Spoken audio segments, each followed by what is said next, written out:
दोस्तों अस्सलाम वालेकुम। गुलजार नदीम आपको यूट्यूब खताती चैनल में खुश आमदीद कहता है। किस्त नंबर 58 के साथ मैं हाजिर हूँ। मीम और हा के जोड़ रहते हैं। लाम, नून, वाव, छोटी या और बड़ी या, इसके जोड़ जो हैं दूसरे हरूफ के साथ मिलते हैं। अगर उनको लिख लिया जाए तो इनके जोड़ बनाने की ज़रूरत नहीं पड़ती। लाम यानी कि जिस तरह एक अलिफ है, इसी तरह काफ के अंदर भी अलिफ है, और अगर काफ की कशिश को काट दें, लाम और बा का जोड़ बनता है। इसी तरह नून और छोटी या और बा, इनके जोड़ एक जैसे हैं, यानी कि बे अलिफ बा लिखें और इसके ऊपर नुक्ता लगा दें, नून अलिफ ना बन जाता है, और नीचे दो नुक्ते लगा दें, ये अलिफ या बन जाता है। तो ये इसके जोड़ हो गए। और इसी तरह नून और बा को लिखें और बे का जोड़ बनाएं तो एक ही बात है। तो ये इसके जोड़ आपको समझ आ गए होंगे। और वाव जो है ये एंड में जाकर जुड़ती है, इसका अंदाज एक जैसा रहता है। शुरू में ये फर्दी रहती है, इस अलहदा रहती है।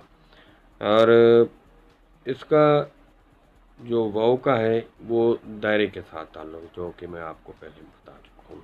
ये मीम के जोड़ जो मैं आपको बताने वाला हूँ कि जब मुख्तलिफ हरूफ के साथ बनते हैं तो इसके अंदाज तब्दील हो जाते हैं, मैं इसकी थोड़े से जो इसके अंदाज तब्दील होते हैं उन हरूफ की वजाहत कर रहा हूँ। यानी कि अलिफ, दाल, काफ, लाम के साथ ये मीम का कौन सा अंदाज आएगा, ये मैंने आपको लिख कर दिखाया है। एक अंदाज मुसल्लस नुमा है, दूसरा अंदाज नुक्ते वाला है, और इसके कुल अंदाज हैं 3। एक मुनफरिद है जो मीम अलिफ के साथ इस्तेमाल होती है, और 2 अंदाज आपस में मिलते हैं, यानी कि वो नुक्ते की बुनियाद पर ये बनाए जाते हैं। ये मीम के जो 2 अंदाज हैं जो आप देख रहे हैं, ये बाकी हरूफ के साथ जुड़ेंगे, और ये इनके जो नाम हैं, इनको अगर नुक्ते वाला मीम कहें तो बेजा नहीं होगा। इन अंदाज को ज़रा बगौर देखें और ज़हन नशीन करें।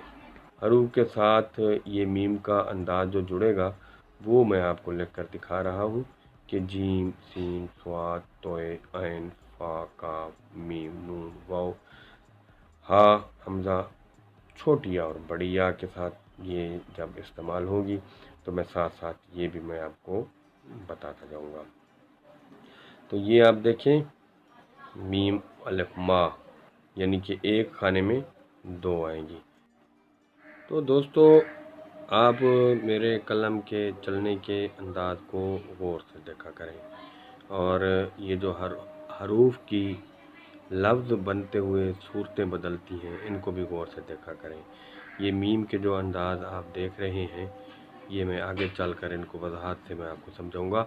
अब मीम अलिफ मा, ये जो इसका ऊपर गोल सिरा यानी कि एक मुसल्लस नुमा होता है, ये किस किस के साथ आता है, ये मैं आपको वजाहत के साथ लिख कर समझा रहा हूँ।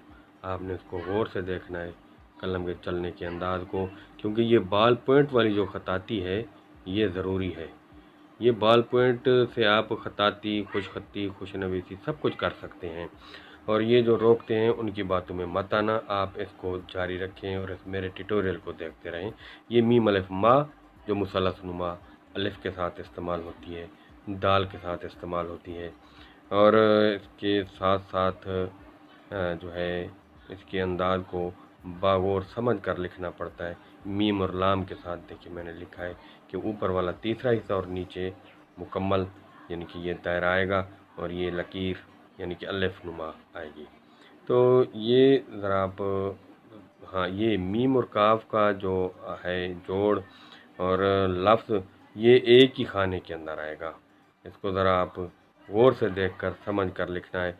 हाँ, बॉल पॉइंट से लिखने से पहले अगर आप ड्राइंग वाली पेंसिल जो है उसको भी नहीं भूलना। ये अब हम दूसरी मीम की तरफ चलते हैं, जो कि मैं आगे अगले ट्यूटोरियल में आपको बताऊंगा انشاءاللہ۔ تو گلزار ندیم آپ سے اجازت چاہتا ہے۔ اللہ